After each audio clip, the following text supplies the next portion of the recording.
Let's move on to the stories of the day, shall we? This is what to focus on today on our news agenda. So, President Ramaphosa is set to deliver a keynote address at the Africa Investment Forum. This is now currently underway in Sandton, Johannesburg.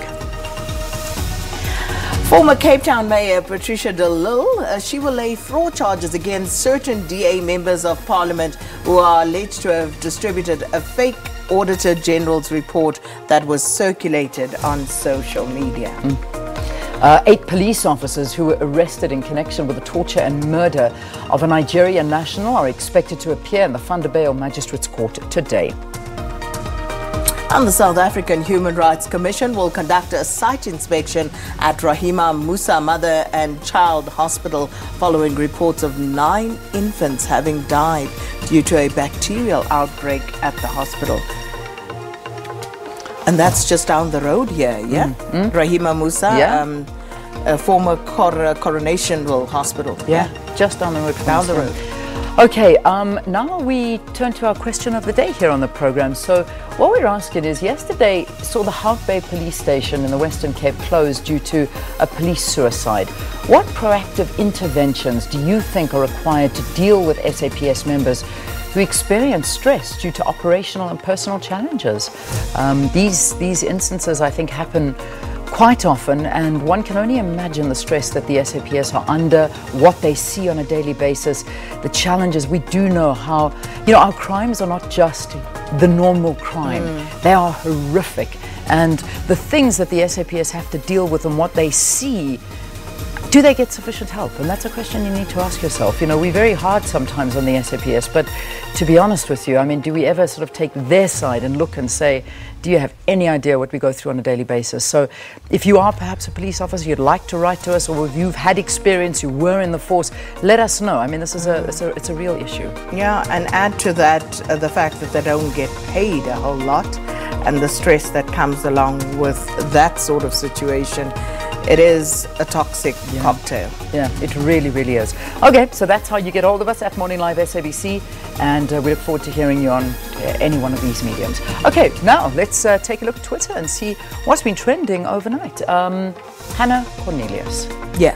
What a story. This was a horrific story when it broke last year, and those details, absolutely gruesome. But I guess in the end, what do you say? What can you say? Yeah. This is just, it's unfortunately a reality, and it is a horrible reality that we are living in. So, it's just the story of this Hannah Cornelius, and the story of what happened that night, and the testimony and everything behind it was just terrible. So the killer's saying sorry for her rape, murder after being found guilty in the Western Cape High Court. So that's, And in a town like Stellenbosch, Yeah. not that some places you expect this, but you kind of do. And you don't think of Stellenbosch as that kind of place, or that it would be the setting or backdrop to this type of situation. Yeah, very, very sad. Hout Bay, well, we've addressed that in our question of the day. So that's the question we're asking about SAPS and the issues that they face on a daily basis.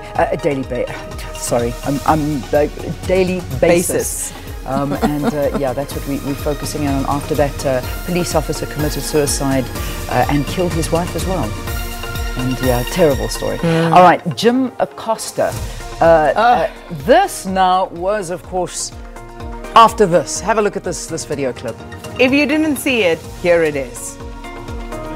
That this caravan was an invasion. As you know, Mr. President, I consider it to be an invasion. As you know, Mr. President, the caravan was not an invasion. It's a group of migrants moving up from Central America towards the border with the U.S. Thank you for telling me that. I appreciate it. Why did you characterize it as such?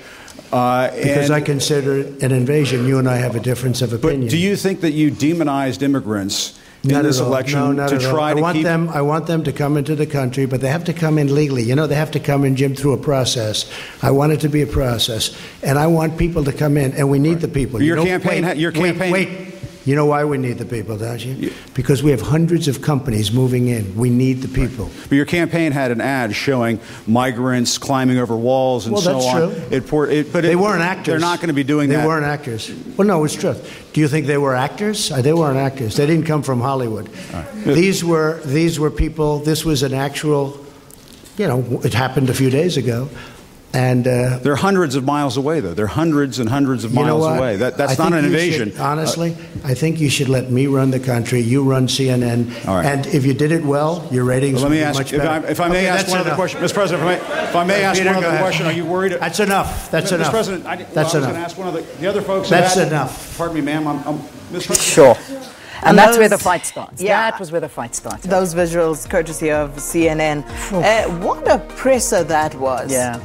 And there were just put downs all over the show. Trump was going in hard. Yeah. But the journalists were not letting up either. They weren't letting up. But then what happened after was Jim Acosta has now been denied entrance into the White House at all. They're just saying the White House has suspended CNN correspondent Jim Acosta's press pass. So he's not allowed to go into the White House again after that. But media freedom and just journalists and journalists' rights, it is an issue. And speaking of Angela Quintal, I don't know if you know Angela Quintal. Everybody in this fraternity basically has dealt with Angela Quintal as an editor, as a fellow journalist at some point.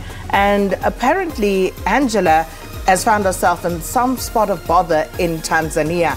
But we will follow up on that because I tried to look at her Facebook page earlier this morning, couldn't get in. But there's rumors that she may have been arrested or abducted.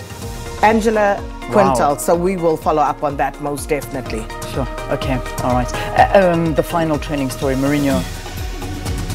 I don't know. Sorry, I don't know. The special one doing what the special one does. Okay. But Valen will tell us more about that. Because we, I can't help on that. And this all going down in Turin. But we'll ask Valen to tell us more about that. Good. All right. Let's get you